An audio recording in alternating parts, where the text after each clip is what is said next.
Okay, welcome back, folks. Good morning to you.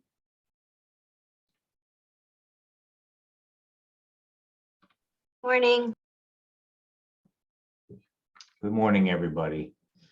And well, welcome back. Thanks for coming out. Just a couple days before Thanksgiving. Attendance typically does drop a day or two before the holiday, and that's understandable. So welcome back. I hope you're doing well, and I hope your families continue to remain healthy. So before we get started here today, just a couple business items to take care of. The first of which is I can finally tell you when your final exam is going to be. The final exam schedule is out. So what I'll do is type this into the chat window. Okay, your final exam is going to be Tuesday, December 14th at 8 a.m. Tuesday, December 14th at 8 a.m. Okay, that's your final exam for this course. I will continue to remind you just about every class period, but this is the first time I'm able to announce that. So Tuesday, December 14th, 8 a.m. is your final exam. For the final exam, you will have a 2-hour window of time because all final exams scheduled by the school are scheduled as 2-hour time slots, okay? All right, any questions about that?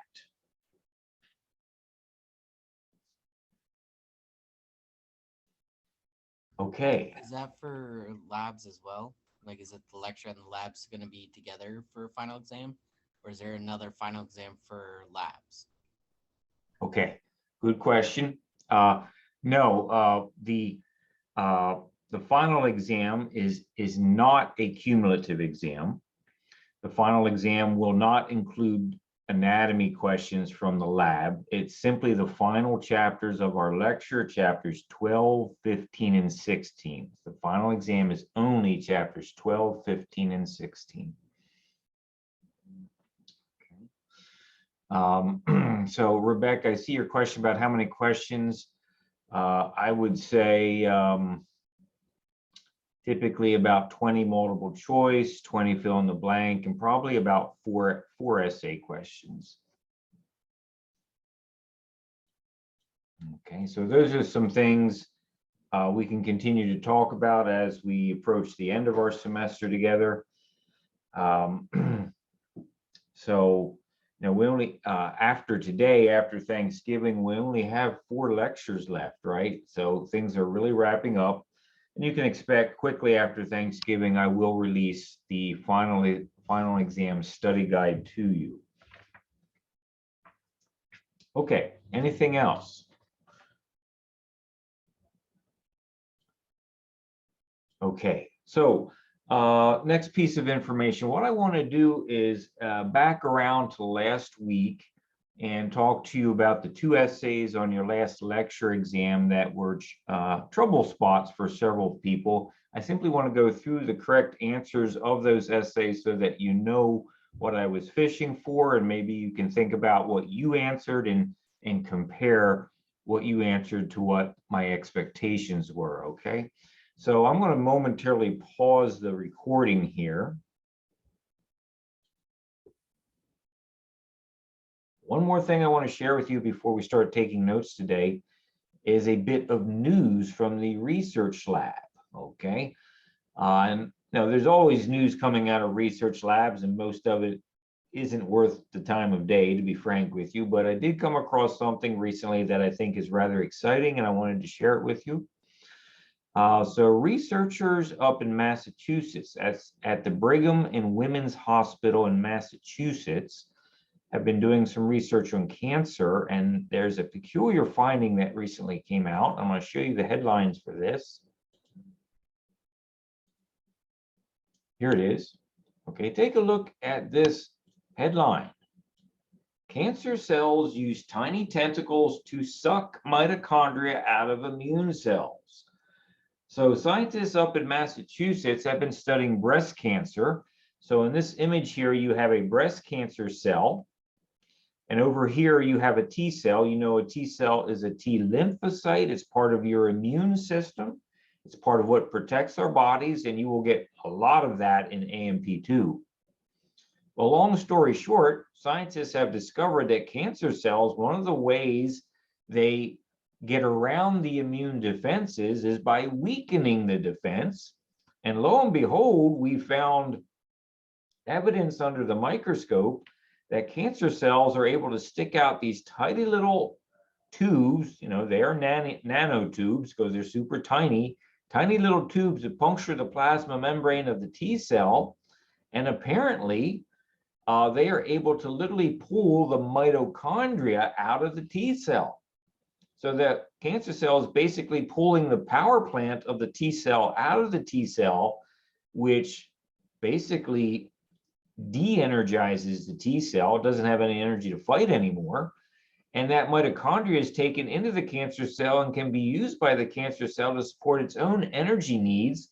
So the cancer cell is, it is robbing the power plant and energizing itself by stealing it from the T cells. Never in our wildest imagination as scientists and researchers would we have thought such a scenario as possible. But here we finally have microscopic photographic evidence that this is in fact occurring. Okay, so maybe this will provide yet another strategy to begin attacking cancer. If we can develop medications that disrupt the formation of these nanotubes, maybe we can slow down the progression of cancer. Okay, folks, any thoughts or questions about that?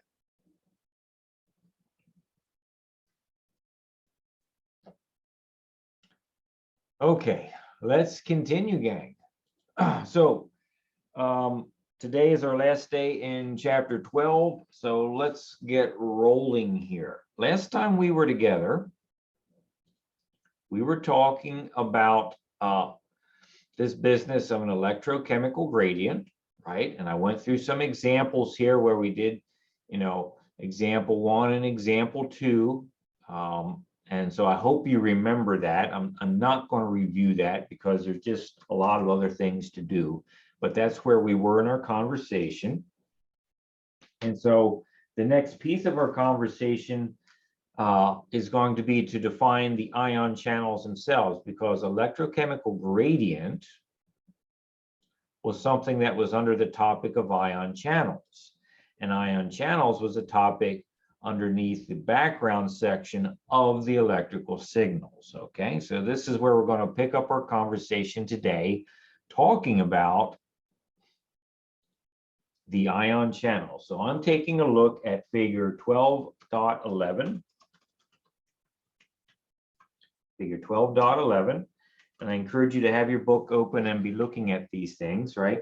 So you remember the video from last time, it talked a lot about sodium ions entering a neuron and potassium ions leaving a neuron. And those ions can move back and forth through the membrane, through channels, through tunnels, through proteins. Well, it turns out there are many different types of ion channels. Let's catalog them in your notes. First, we have leak channels. Leak channels would be panel A in figure 12.11. Leak channels are proteins that randomly open and close. These channels randomly open and close.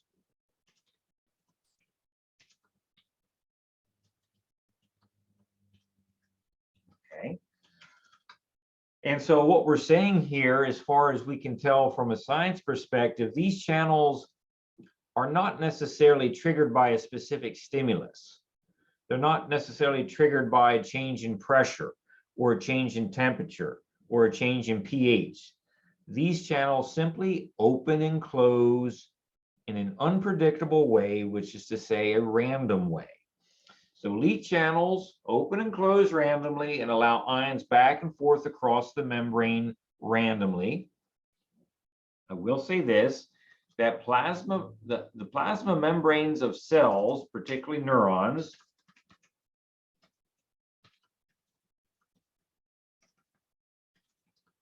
typically have more potassium ion leak channels than sodium ion leak channels.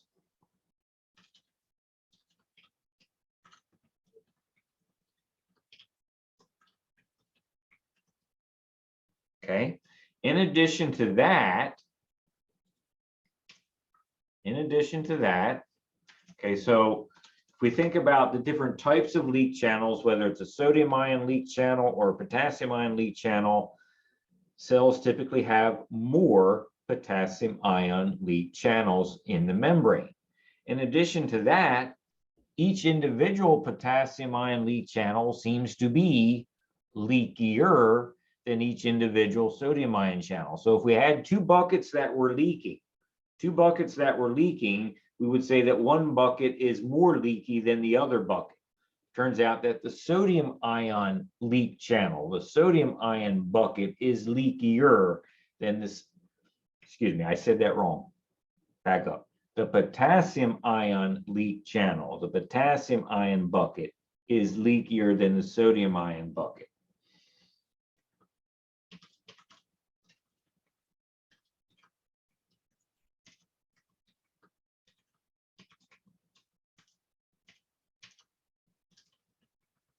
Okay, so more potassium ion leak channels, and each potassium ion leak channel is leakier than its analogous sodium ion cousin.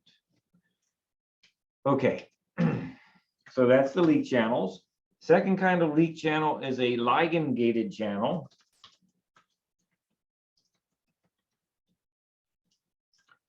A ligand-gated channel is one that opens when another molecule binds to it and closes when that molecule detaches from it.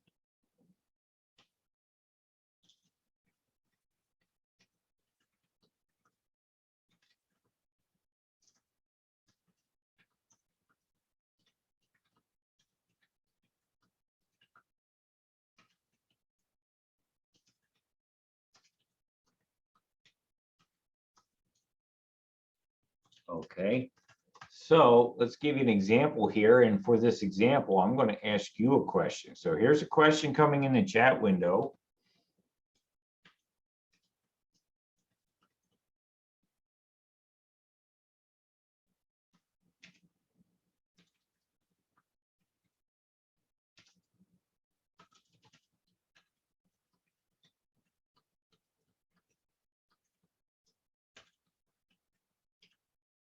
Here it comes. What was the name of the ligand-gated channel we talked about in chapter 10? Chapter 10 was the muscle chapter. What did we talk about in chapter 10, which was an example of a ligand or ligand-gated channel?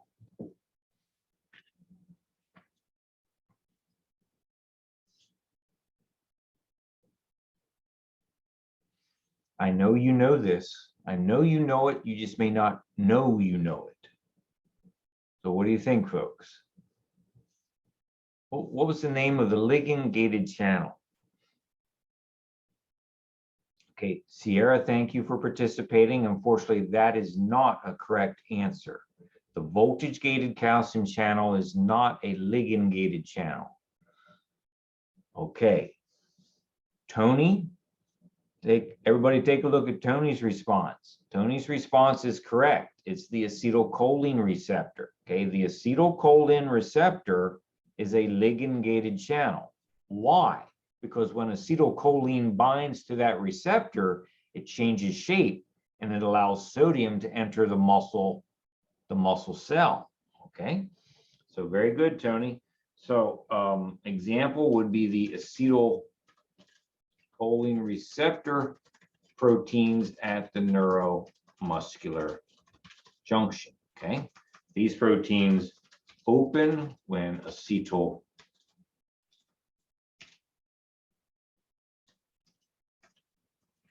binds and close when acetylcholine detaches. Okay, so the ligand-gated channels are going to be useful for having things like neurotransmitters bind in open channels. It's going to be, hormones. Hormones could bind and open a channel, that kind of thing. Okay.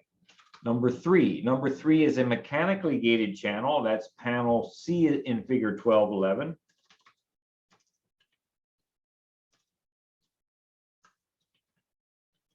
Mechanically gated channels are channels where the proteins, mechanically gated protein, open and close in response to some kind of physical stimulus, such as vibration or touch or pressure, right? Getting a nice bear hug from somebody on Thursday when you visit someone for Thanksgiving. Tissue stretching, maybe you catch your arm on something as you're walking across a building, and it kind of grabs under your skin and stretches it a little bit in an uncomfortable way. Well, all of these kinds of physical disruptions to the surface of your body are going to be detected by mechanically gated receptors that are opening and closing in response to physical sensations at the surface of your body, physical stimuli, okay? So these proteins open and close in response to various physical stimulation, such as vibration, touch, pressure, tissue stretching. In this scenario, pain receptors, if you were to pinch somebody, right? Somebody's just won the lottery and they say, pinch me, this can't be real. If you were to pinch somebody, pain receptors, which are a subtype of mechanically gated receptor, they're going to open and they're going to allow sodium to enter the neuron, and that's going to generate an electrical signal that will eventually propagate up into the brain, and the brain will say, ouch, that's painful. Okay, so pain receptors are a subtype of mechanically gated receptors. And then we have the fourth type of receptor, which is the voltage gated receptor. Okay, these are channels which open in response to a change in the membrane potential, a change in the voltage across the inner and outer surfaces of the membrane. And of course, we know we have talked about that. That would be the voltage gated calcium channel at the neuromuscular junction. That is our example. Proteins which open and close in response to a change in membrane potential.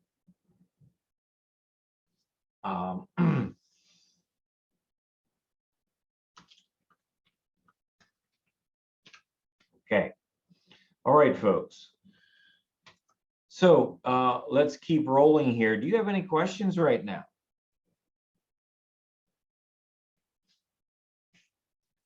Okay, we're going to turn the page in your textbook, and we're going to start talking about the next major section in chapter 12, which is the resting membrane potential.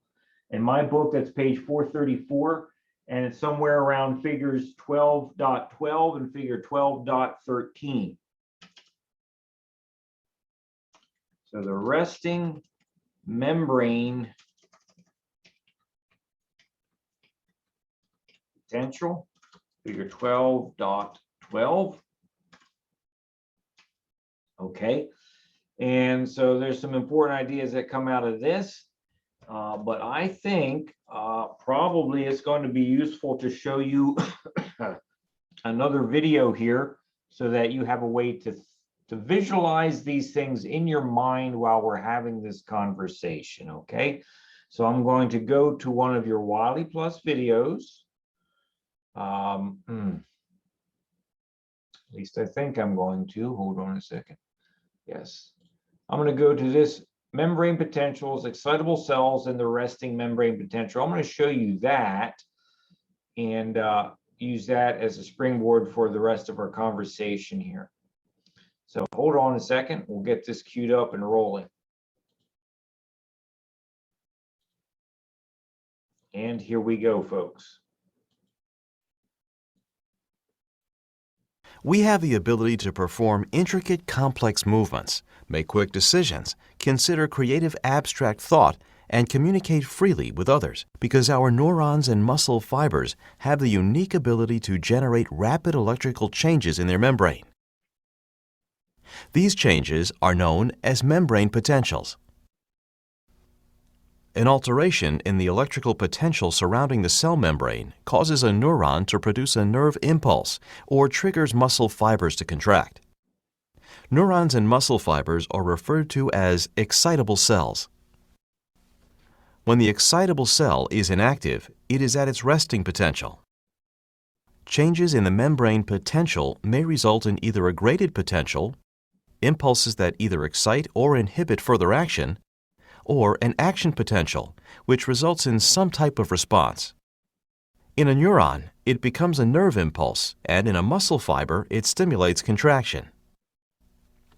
To understand how a membrane potential occurs, we need to first consider the chemicals on either side of the cell membrane. The outside of each cell is bathed in a sodium chloride solution made up of positively charged sodium ions and negatively charged chloride ions. Inside the cell, in contact with the cell membrane, are positively charged potassium ions, negatively charged phosphate ions, and anionic proteins.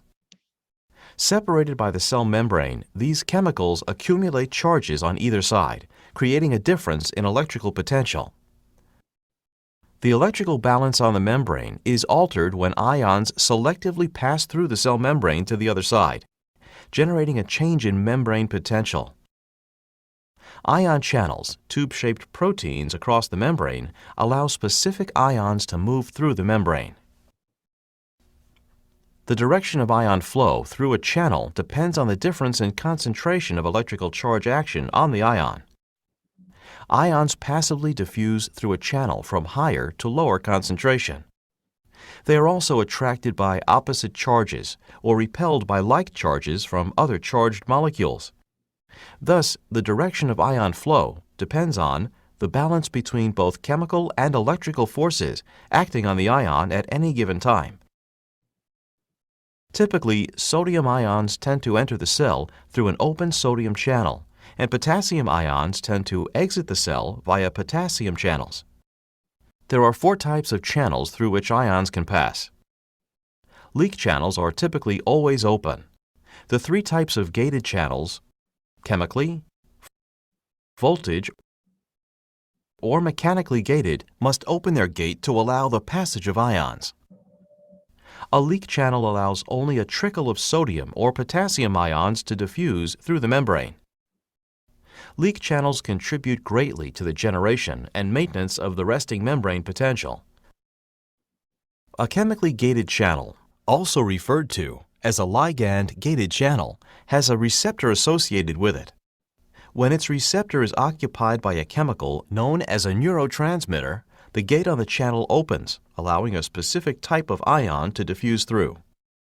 The gate will remain open as long as the receptor is occupied. A voltage-gated channel opens at a specific voltage, referred to as the threshold. For example, the threshold for a voltage-gated sodium channel is around -55 millivolts. When the membrane voltage increases from its resting state of about -70 millivolts to the threshold, the channel gate opens, and sodium diffuses through the channel to the other side of the membrane. Notice on the scale on the right that the value is becoming increasingly positive. The reason it's becoming increasingly positive is because positive sodium ions are coming into the cell. Some voltage-gated channels open quickly, while others are slow to open, even though they may reach threshold at the same time. The speed at which they open causes significant changes in membrane potential. Some voltage-gated channels have an additional gate, referred to as an inactivation gate, which temporarily plugs the channel, so ions cannot pass through, even if their activation gate is open. Its purpose is to ensure that ions do not pass through the gate at an inappropriate time. Mechanically gated channels open when pressure, touch, or stretch is applied to the membrane. They are found in sensory receptors, located primarily in the skin, to inform the nervous system of mechanical changes in the surface of the body resulting from conditions in its environment. An ion pump is a type of membrane transport protein. It requires energy to push ions from an area of lower concentration into an area of higher concentration. The ion pump most important in the maintenance of membrane potential is the sodium-potassium pump. Using ATP as its energy source, it is able to pump 3 sodium ions out of the cell and 2 potassium ions into the cell at the same time.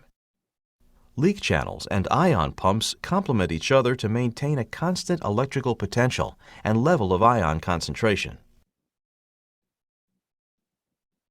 The resting membrane potential voltage is determined by the concentration of electrically charged ions on either side of the membrane. It is established primarily by leak channels. There are more potassium leak channels than sodium leak channels, so more positively charged potassium ions pass out of the cell than positively charged sodium ions diffuse in. Also, sodium-potassium pumps move more sodium ions out of the cell than potassium ions in. Leak channels and ion pumps complement each other to maintain a constant electrical potential and level of ion concentration. As positively charged ions move out of the cell, they accumulate on the outside of the membrane, giving it a positive charge. The inside of the membrane is electrically negative because the negatively charged phosphate ions and anionic proteins lack channels, so they remain in the cell, and also because more positively charged ions move out rather than in. This establishes an electrical difference or potential on the membrane.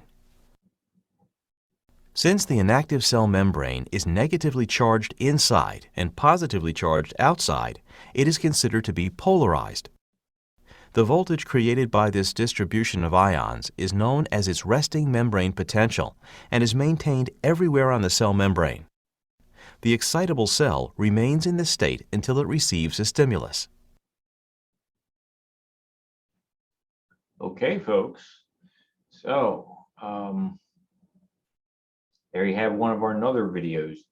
Okay, so any questions about that content while I get set up to take notes again?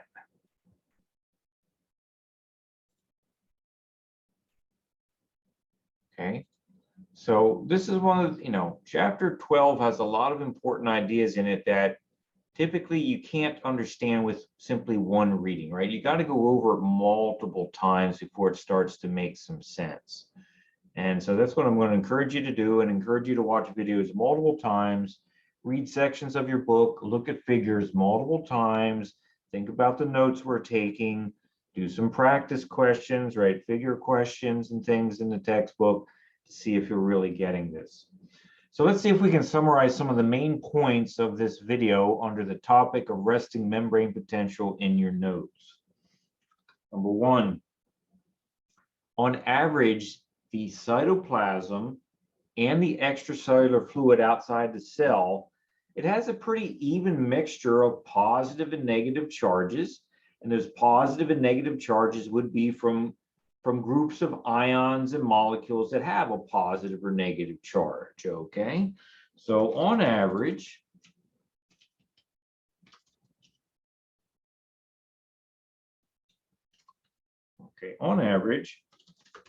the cytoplasm inside a cell and the extracellular fluid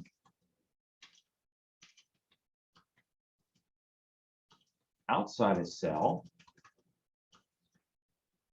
has an even mixture of positive and negative charges.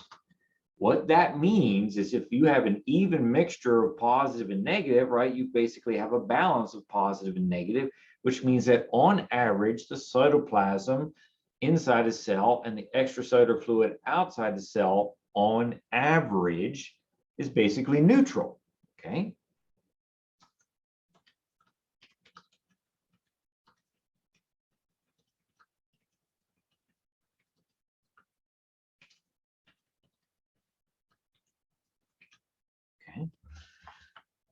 So if you're sitting there thinking to yourself, well, if they're electrically neutral, then how in the world do I get anything to work? Okay, so remember what we're talking about here. And so let me just do a little bit of drawing here. Okay. Come on, technology, work with me, please. Okay. All right. All right, so imagine for a moment that we do have the membrane of a cell here, right? So out here is the extracellular fluid.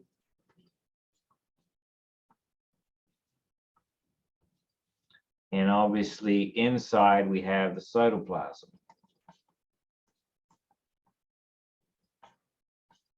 And this is the plasma membrane.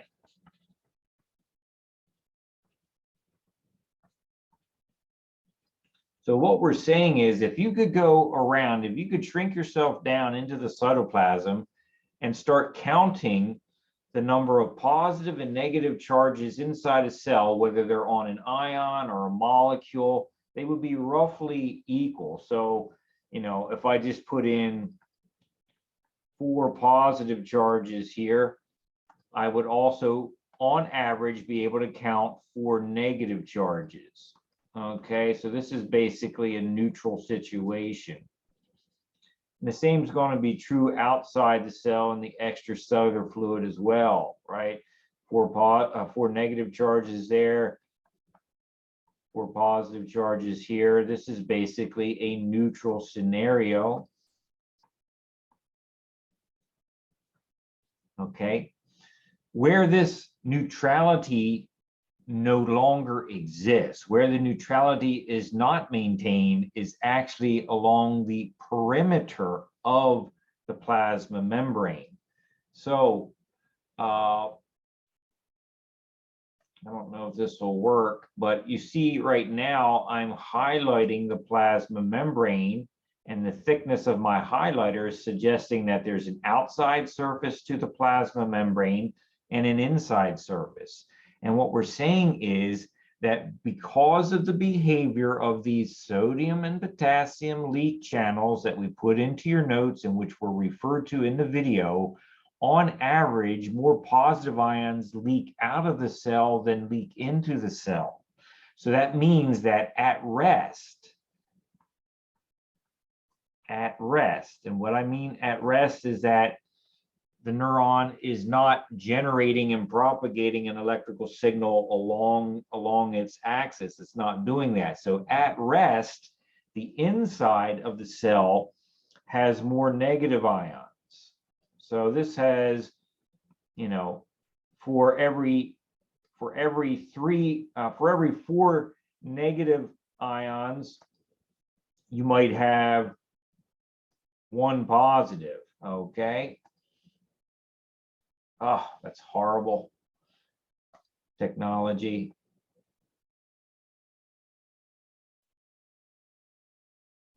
Okay, so I'm not trying to get too sophisticated here because my tech's not going to work.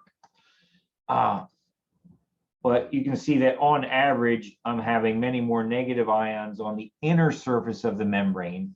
And it's going to be the exact opposite outside on the external surface. On the external surface, I'm going to traditionally have the opposite scenario.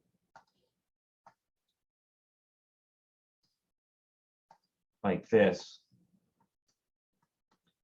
And so because there is a polarization of the membrane, there's a region outside that tends to have positive ions, and there's a region inside that tends to have negative ions and negative charge.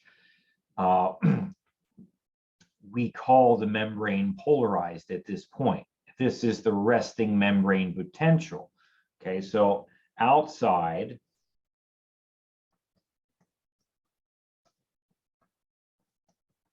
more positive outside. Okay, and more negative inside.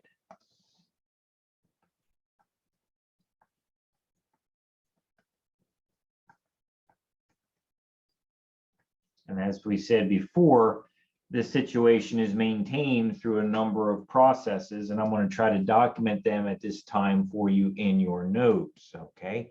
Any questions at the moment?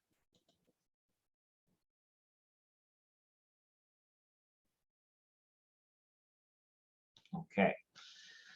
All right, so again, up here, letter A, on average, the cytoplasm and extracellular fluid are electrically neutral. That's what we documented here. However, that neutrality is not maintained along the surface of the membrane itself. Okay. On average, in a cell at rest, the inner surface of the plasma membrane has a negative charge, and the outer surface of the plasma membrane has a positive charge, okay? So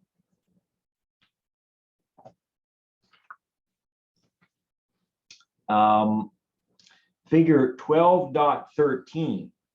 Figure 12.13 in your textbook tries to explain to you 3 factors that create and maintain the membrane potential. It's the membrane potential. It's not the cytoplasm potential. It's not the extracellular fluid potential. The extracellular fluid and the cytoplasm, as we've shown you, are basically neutral. But the membrane of the cell is not neutral, okay? So, okay, so take a look at figure 12.13, okay? And this is going to share with you factors that influence and maintain the resting membrane potential, okay? And so we'll list these out quickly in your notes. They are the unequal distribution of ions, okay, more positive outside the membrane, more negative inside the membrane.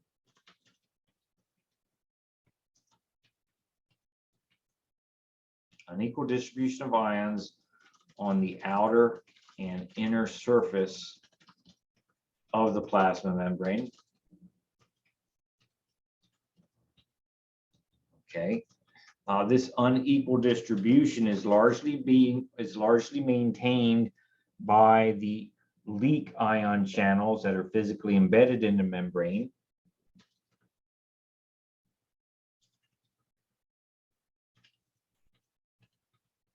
Okay, remember there are more potassium ion channels. That means more potassium ions leave the cell and deposit positive charge on the outer surface.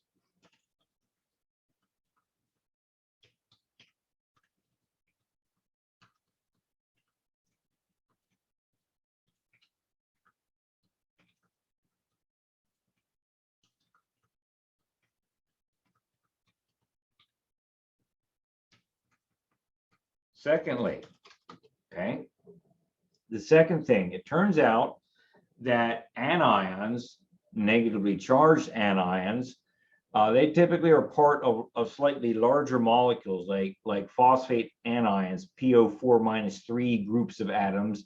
They tend to be too large to physically leave the cell, and because they can't leave the cell, they get trapped inside. Because they're trapped inside, that means their negative charge stays inside along the inner surface of the membrane. The inability of most anions, like PO4-3, to leave the cell, these anions are too large to get through the plasma membrane. And then finally, here comes a fancy word, the electrogenic nature of the sodium potassium ATPases. Okay, these are the sodium potassium pumps, if you will. electrogenic nature of the sodium-potassium ATPases, the quote-unquote pumps. Okay, so let's just mention what that really means. Electrogenic is a fancy way of saying that these pumps have the ability to change the membrane potential. That's what electrogenic means, okay? Electrogenic is a fancy way of suggesting these pumps. And remember, these pumps are enzymes, they are proteins, they're all the same thing. These pumps are made of protein because they're hydrolyzing a molecule of ATP, they are enzymes, okay? These electrogenic is a fancy way to suggest these pumps, which are proteins slash enzymes, have the ability to change the membrane potential, okay? And you'll want to review this a little bit by rewatching the video on your own time. But remember that generally speaking, at rest, sodium ions leak out of the membrane, potassium ions leak in. So the sodium potassium pumps that we're currently talking about move the ions in the opposite direction from which they naturally leak. These pumps go in the opposite direction, okay? So remember that sodium ions tend to leak into the cell and potassium ions tend to leak out of the cell, okay? Sodium, potassium, ATPase pumps move the ions in the opposite direction from which they naturally leak. Okay, so this means that the sodium potassium pump will push sodium out of the cell and push potassium back into the cell. Okay.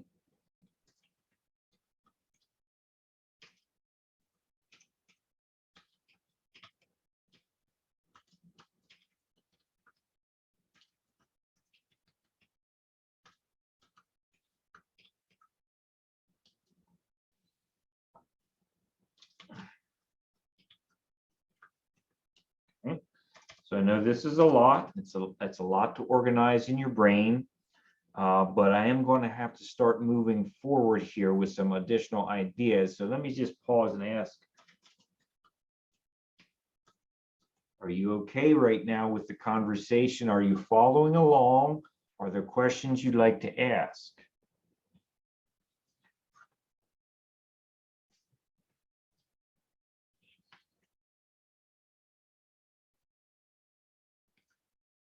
Okay. Okay, so please let me know if you have questions.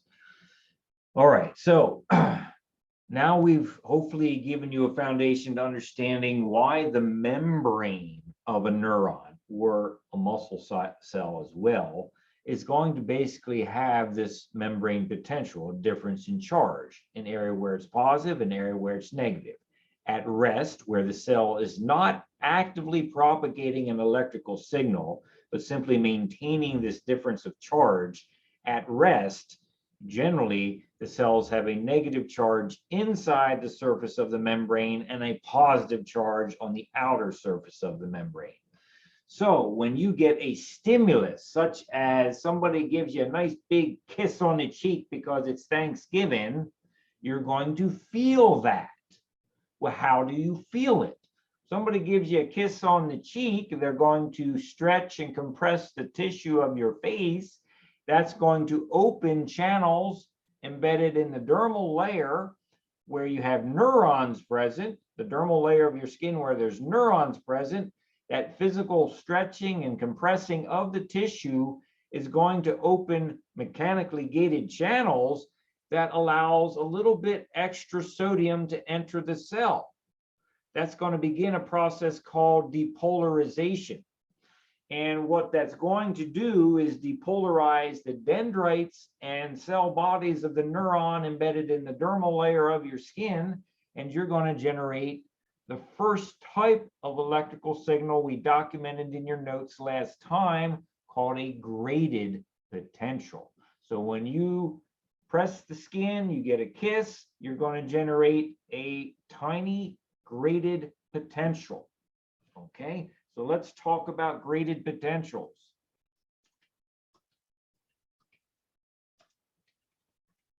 Graded potentials are also called local potentials, because they tend to happen in a very, very small localized region of your anatomy, and they don't propagate very far. Remember from last time we said graded potentials only spread a few millimeters. Okay, and so I will encourage you to, as you're trying to learn all these facts and figures, what do you have to do? You have to think about, how do I connect the dots? How is the membrane potential related to the graded potential, which is then related to the action potential? What is the connection here? Well, if I'm just sitting here and nobody's giving me a kiss on the cheek, the neurons embedded in the dermal layer of my skin are maintaining their resting potential through the processes that we just documented. But when somebody comes up and gives me a kiss, I'm going to get a graded potential in the neuron embedded in the dermal layer of my skin. If that graded potential is significant enough, and usually it is, that will trigger an action potential at the axon hillock of the neuron, which then sends an electrical signal, a nerve impulse, into the spinal cord, up the brainstem, into the brain, where your brain anatomy says, oh, I just got a kiss from Aunt Nancy. Okay. All right. So let's continue. Graded potentials. Most graded potentials happen in the dendrites and cell body regions of a neuron.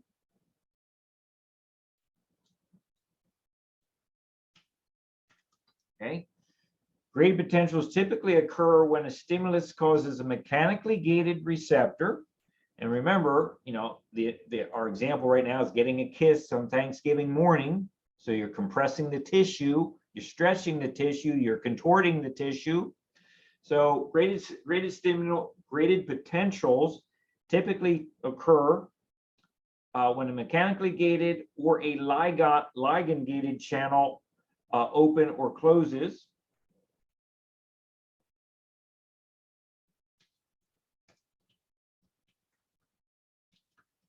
Typically occurs when a stimulus, okay, causes a mechanically gated or ligand gated channel to open or close. So, you can probably imagine getting a kiss, and you can understand how that distorts your tissue here. So that's a mechanically gated receptor. You say, well, how would a ligand gated receptor work here? Well, think about your nose. As Aunt Nancy comes up to give you a kiss on the cheek, she's probably wearing perfume. So you smell the odor of her perfume in olfactory neurons in your nose. When the perfume molecules bind to those receptors embedded in your olfactory anatomy, that will cause those receptors to open up, and that will generate a graded potential in the anatomy of your nose, which then goes into your brain, and you say, oh, okay, I can smell Aunt Nancy. Okay.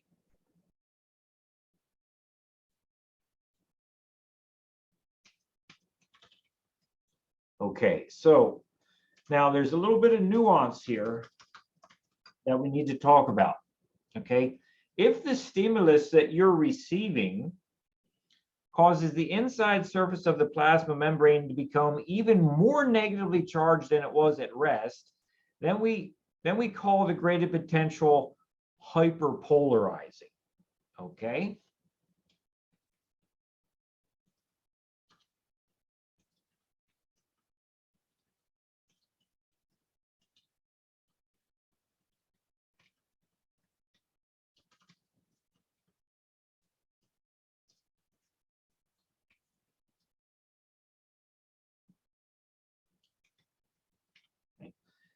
If a stimulus causes the inside surface to become even more negative than at rest, this is called a hyperpolarizing stimulus. And a hyperpolarizing stimulus is going to be one that is inhibitory. And what we mean by inhibitory is that the graded potential is not going to subsequently generate an action potential. It's not going to happen. Okay. If a stimulus causes the inside surface to become even more negative, this is a hyperpolarizing stimulus. This is inhibitory, meaning that this type of stimulus will not generate an action potential. Okay. Most stimuluses that we receive are not necessarily this way. Most stimuluses we receive are actually going to be excitatory in nature. Okay. So if a stimulus causes the inside surface to become more positive than at rest, this is known as a depolarizing stimulus.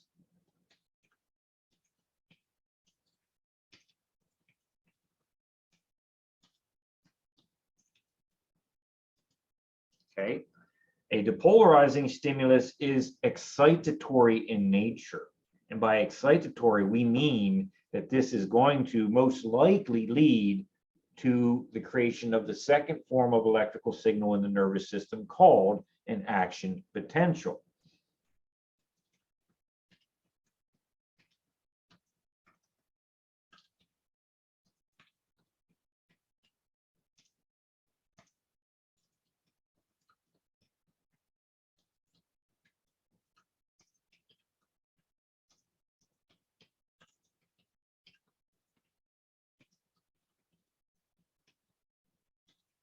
Okay, so remember, you really need to think during your study time, you need to appreciate that we have two different types of electrical signals in the nervous system. One is a graded potential. The other is the action potential. Okay. Typically, in the environments that we're in, we have various kinds of interactions that alter our body in a stimulatory way, such as the odor of perfume or the distortion of our tissue from a kiss. Okay, that's going to make those neurons in those regions of anatomy more positive inside the membrane than outside. Okay, that's going to be an excitatory signal, which is going to cause the axon hillock of the neuron to generate an action potential, which means that the signal at the tip of your finger will be propagated into your brain, and your brain will be aware of what's happening at the surface of your finger. Okay. All right. I'm watching my clock here, and it's going way too fast. Questions right now, folks?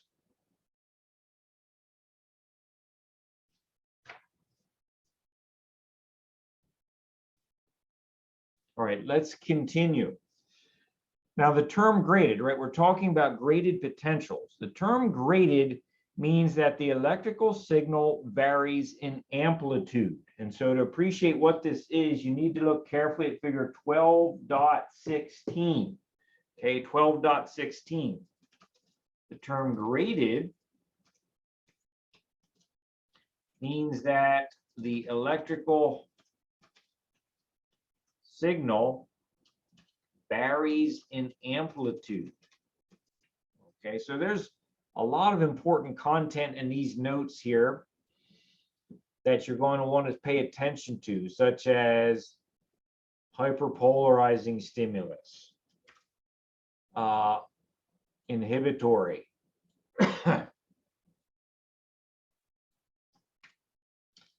depolarizing stimulus, excitatory. Appreciate the difference between graded potentials and action potentials. In the graded potential context, the term graded means that the electrical signal varies in amplitude. Okay, and so I'm gonna refer you to figure 1216 to understand what that means. If you look carefully at figure 1216 in your book, I'm going to ask you this in the chat window. In the chat window,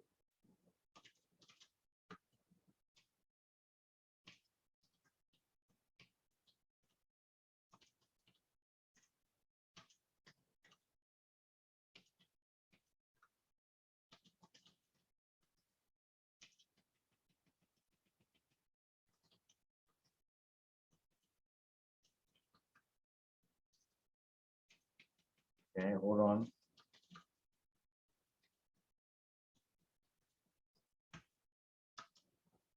Which hump of figure 1216, green or blue or purple, has the largest amplitude? Amplitude is the distance between the top of the hump and the bottom of the hump, the top of the hump and the x-axis, okay? So when you have a graded potential, that means that the electrical signal varies in amplitude, okay, and is controlled by two things. Varies in amplitude, which is controlled by two things. First, the number of channels that have opened or closed, number of ion channels that have opened or closed, and how long each channel stays open or closed.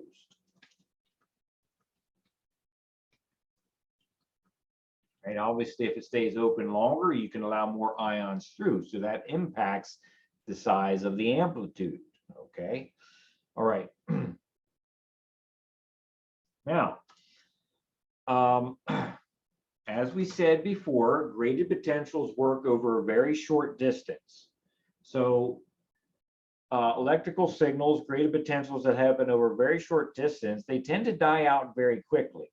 And if they die out too quickly, they will never reach the axon hillock of the axon. And if they don't reach the axon hillock of the axon, then you can't generate an action potential.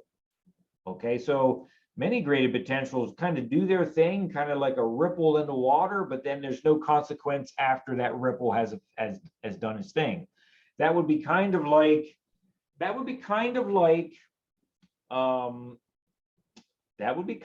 somebody touching the hair on your arm so gently that you don't become consciously aware of it.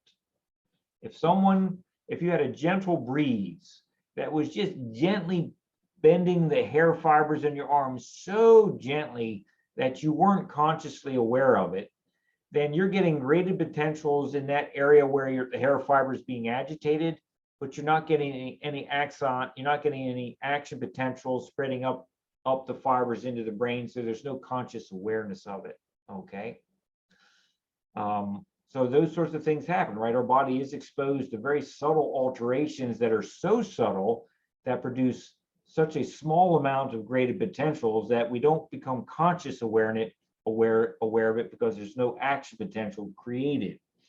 Okay. Because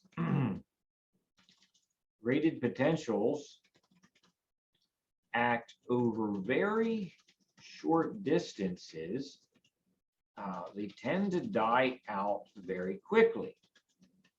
Okay. That being stated, okay, let me push this down to the next page. Okay. That being stated, the impact, both the strength and duration of time of these graded potentials can be influenced by a phenomenon known as summation. And summation is shown to you in figure 1217. The idea that multiple graded potentials can come together to generate a larger amplitude means that we can potentially generate an action potential at the axon hillock. So individual graded potentials are weak, but multiple graded potentials in the same region of anatomy can actually sum together.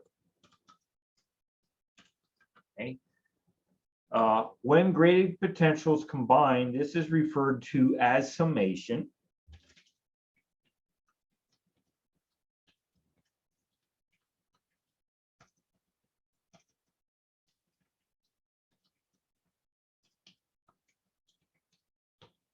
And summation means that the overall amplitude is going to be higher than any individual graded potential.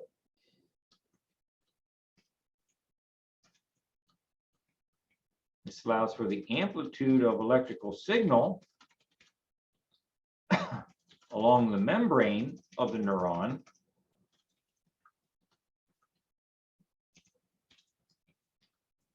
to reach higher levels that will likely trigger an action potential at the axon hillock of the neuron. Okay. All right. Okay, folks, I know this is a lot and we're going quickly, but once again, let's pull back. If you are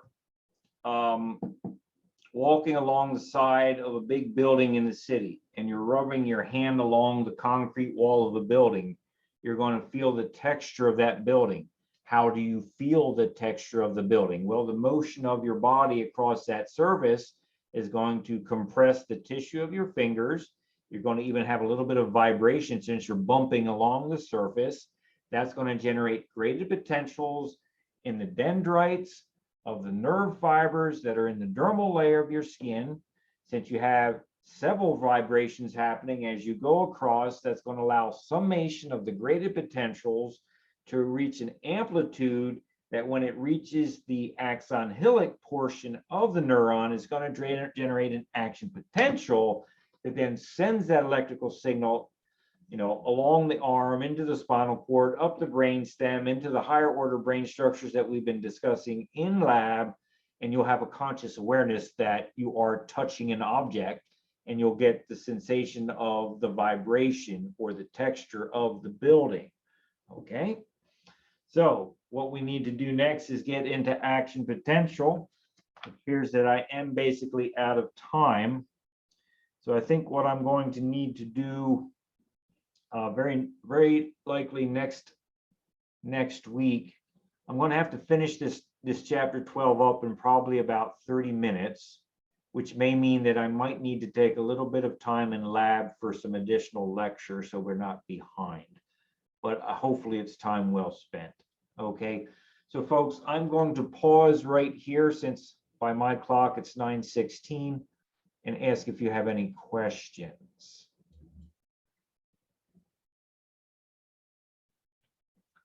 All right, folks, I certainly don't expect you to study on Thanksgiving, so please take a nice rest for yourself over the next couple of days. You've earned it. But at some point over the holiday break, try to do a little bit of studying, okay? Because we're reaching a critical point in our semester. So, folks, have a wonderful Thanksgiving, and I will see you next week, okay? Take care. Thank you.